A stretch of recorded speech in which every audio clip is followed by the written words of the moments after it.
Guys, social media use ചെയ്യുന്ന എല്ലാവരും ഇന്ന് കണ്ടൊരു ഇഷ്യൂ ആണ് ദിയ കൃഷ്ണൻ്റെ ഒരു ഇഷ്യൂ. അതായത് പണം കുറച്ച് തട്ടിപ്പ് അങ്ങനെയൊക്കെ പറഞ്ഞിട്ട് അവർ സ്റ്റാഫ് തന്നെ പണം തട്ടിയെടുത്തു എന്ന് പറഞ്ഞിട്ട് ഒരു കേസ് വന്നു. അപ്പോൾ അവർ സ്റ്റാഫിനെ ഭീഷണിപ്പെടുത്തി തട്ടിക്കൊണ്ടുപോയി, അവർ ഫാദറും കൂടി തട്ടിക്കൊണ്ടുപോയി എന്ന് പറഞ്ഞിട്ട് വേറൊരു ഇഷ്യൂ വന്നു.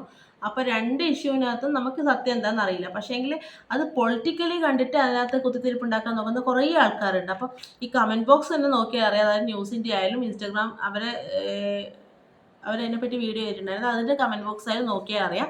മൊത്തം അത് പൊളിറ്റിക്സുമായിട്ട് റിലേറ്റ് ചെയ്തിട്ടാണ് ഉള്ളത്. ഇവർ പറയുന്നത് 2021 മുതൽ ദിയ കൃഷ്ണ ഒരു ബിസിനസ് റൺ ചെയ്ത് കൊണ്ടുപോകുന്നുണ്ടായിരുന്നു.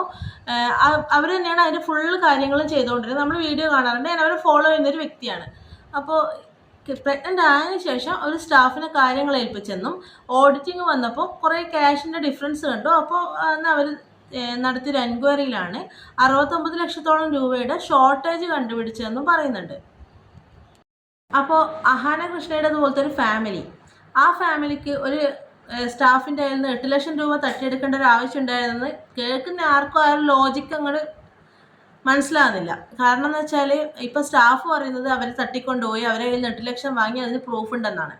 അപ്പോൾ അങ്ങനത്തെ ഇത്രയും 6 യൂട്യൂബ് ചാനലിൽ അഭിനയിക്കുന്നവർ വേറെയുണ്ട്, ബിസിനസ് വേറെ റൺ ചെയ്യുന്നുണ്ട്. അപ്പോൾ അങ്ങനെയൊക്കെയുള്ളൊരു ഫാമിലിയിൽ നിന്ന് അവർ 4 പേരും 5 പേരും വളഞ്ഞു നിന്ന് വീഡിയോ എടുക്കുകയും തട്ടിക്കൊണ്ടു പോവുകയും 8 ലക്ഷം രൂപ വാങ്ങുകയും ചെയ്യുന്നത് അത് വിശ്വസിക്കാൻ പറ്റുന്ന കാര്യമല്ല. ഏതൊരു മലയാളിക്കും അത് വിശ്വസിക്കാൻ പറ്റുന്നില്ല. പക്ഷേ പൊളിറ്റിക്സ് എന്തോ ആട്ടെ, എല്ലാവരും അവരെ വിലയിരുത്തുന്നത് ഇപ്പോൾ കൃഷ്ണകുമാറിൻ്റെ പൊളിറ്റിക്സ് വെച്ചിട്ടാണ്. പൊളിറ്റിക്സ് എന്തോ ആട്ടെ, അപ്പാർട്ട് ഫ്രം ദാറ്റ് നമ്മളെപ്പോഴും ചിന്തിക്കേണ്ടത് ആ ഒരു പെൺകുട്ടി വളർത്തിയെടുത്തൊരു ബിസിനസ്സാണ്. അതിനെ നമുക്ക് നശിപ്പിക്കാൻ ഭയങ്കര എളുപ്പമായിട്ടുള്ള കാര്യമാണ്. അവർ പ്രഗ്നൻ്റ് ആയപ്പോൾ വിശ്വസിച്ച് വേറൊരാളെ ഏൽപ്പിച്ചതാണ്. അപ്പോൾ അവർ എന്തൊക്കെ ചെയ്താലും 69 ലക്ഷം രൂപ എന്ന് വെച്ചാൽ വലിയൊരു എമൗണ്ടാണ്. അപ്പോൾ ഈ ഒരു ഇഷ്യൂവിൽ എനിക്ക് ഇത്രയും ഫൈനലായിട്ട് പറയാനുള്ളൂ. പൊളിറ്റിക്സ് ഒക്കെ പോട്ടെ, അവർ പെൺകുട്ടി റൺ ചെയ്ത് കൊണ്ടുവന്നൊരു ബിസിനസ്സാണ്. അപ്പോൾ അത് തകർക്കാൻ ഭയങ്കര എളുപ്പമാണ്. അത് പൊളിറ്റിക്സ് വെച്ചിട്ട് അവരെ ജഡ്ജ് ചെയ്യാണ്ടിരിക്കുക. നിയമപരമായിട്ട് കറക്റ്റായിട്ട് നിയമത്തിൻ്റെ വഴിക്ക് തന്നെ പോട്ടെ. ആരെ ഭാഗത്താണോ ന്യായം അവർക്ക് നീതി കിട്ടട്ടെ. അപ്പോൾ എൻ്റെ പേഴ്സണൽ ഇതിൽ അവർക്ക് ഈ ദിയ കൃഷ്ണ ആയാലും കൃഷ്ണകുമാറിൻ്റെ ആയാലും ഫാമിലിക്ക് ഒരു 8 ലക്ഷം രൂപയ്ക്ക് ഒരു തട്ടിപ്പ് ചെയ്യേണ്ടയോ അല്ലെങ്കിൽ ഒരു സ്റ്റാഫിനെ തട്ടിക്കൊണ്ടു പോകേണ്ടയോ ആവശ്യമൊന്നുമില്ല. അവർ പറയുന്നത് ഇപ്പം ജാതി പറഞ്ഞ് അധിക്ഷേപിച്ചെന്നൊക്കെയാണ്. അതിപ്പോൾ അവരെ പറ്റി പറയാൻ എളുപ്പമാണ്. കാരണം മുന്നേ ഒരു ഇഷ്യൂ ഉണ്ടായിരുന്നതുകൊണ്ട് ആ ഒരു കാര്യം പറഞ്ഞാൽ ആരായാലും വിശ്വസിക്കും. നമ്മൾ മുന്നേ ഒരു പ്രാവശ്യം നമ്മൾ കട്ടിട്ടുണ്ടെങ്കിൽ പിന്നെയും കള്ളൻ വിളിക്കൂലേ, ആ ഒരു കേസ് മാത്രമേ എനിക്ക് ഇതിനകത്ത് തോന്നുള്ളൂ. പിന്നെ ഈ മുന്നേ ജാതി പറഞ്ഞതുകൊണ്ട് ഇവർ ജാതിൻ്റെ പേരിൽ അധിക്ഷേപിക്കുന്നു. അല്ലാണ്ട് വേറെ അതിൽ വലിയ ലോജിക്ക് ഉള്ളതായിട്ട് എനിക്ക് തോന്നുന്നില്ല.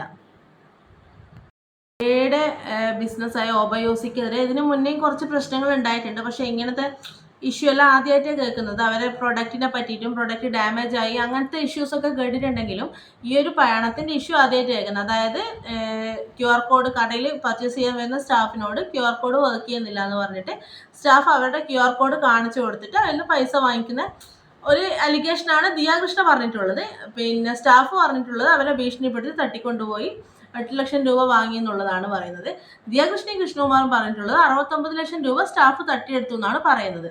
അപ്പോൾ വലിയൊരു ഇഷ്യൂ തന്നെയാണ്. 69 ലക്ഷം രൂപ എന്ന് വെച്ചാൽ വലിയൊരു എമൗണ്ടാണ്. നമുക്കൊക്കെ സ്വപ്നം കാണുന്നതിന് അപ്പുറത്തുള്ളൊരു എമൗണ്ട് 69 ലക്ഷം രൂപ എന്നൊക്കെ വെച്ചാൽ 8 ലക്ഷം രൂപയും നമുക്ക് വലുത് തന്നെയാണ്. പക്ഷേങ്കിൽ ദിയ കൃഷ്ണനെ പോലത്തെ ഒരു ഫാമിലി ഒരു 8 ലക്ഷം രൂപയ്ക്ക് ഇത്രയും ചീപ്പ് ഡ്രാമ കാണിക്കുമെന്ന് വിശ്വസിക്കാൻ മാത്രം തോന്നുന്നില്ല. എന്തുകൊണ്ടോ സ്റ്റാഫ് കസ്റ്റമറുടെ കയ്യിൽ നിന്ന് അവരെ ഫോൺ കാണിച്ച് QR കോഡ് കാണിച്ച് പൈസ വാങ്ങിക്കുന്നതൊക്കെ ഇവർ അതായത് CCTV വിഷ്വൽസ് ഇവരുടെ കയ്യിലുണ്ട്. അപ്പോൾ സ്റ്റാഫ് അതിന് പറയുന്ന എക്സ്പ്ലനേഷൻ എന്ന് വെച്ചാൽ ടാക്സിൻ്റെ ഇഷ്യൂ വരുന്നതുകൊണ്ട് ഇവർ തന്നെയാണ്, അതായത് ദിയ തന്നെയാണ് പറഞ്ഞത് അവരെ അക്കൗണ്ടിലേക്ക് പൈസ വാങ്ങിയാൽ മതിയെന്ന് പറഞ്ഞതൊക്കെ അവർ തന്നെയാണ് പറയുന്നത്. അപ്പോൾ നമുക്കിപ്പോൾ എന്തായാലും അത് നിയമത്തിൻ്റെ വഴിക്ക് പോട്ടെ എന്ന് പറയുന്ന പോലെ ആരുടെ ഭാഗത്ത് സത്യം നമുക്കറിയില്ല. അപ്പോൾ അറിയാത്ത സ്ഥിതിക്ക് ഒരാളെ മാത്രം പൊളിറ്റിക്സ് മാത്രം വെച്ച് ജഡ്ജ് ചെയ്യുന്നത് ശരിയില്ല എന്നുള്ളൊരു ഒപ്പീനിയനെ ഞാൻ ഈ കാര്യത്തിൽ പറയുന്നുള്ളൂ. അപ്പോൾ ഇത്രയേ ഉള്ളൂ. വേറൊരു വീഡിയോ ആയിട്ട് വീണ്ടും കാണാം. ഇത് എൻ്റെ മാത്രം അഭിപ്രായമാണ്, വേറെ ഒന്നുമല്ല. അപ്പോൾ ഓക്കെ, ബൈ.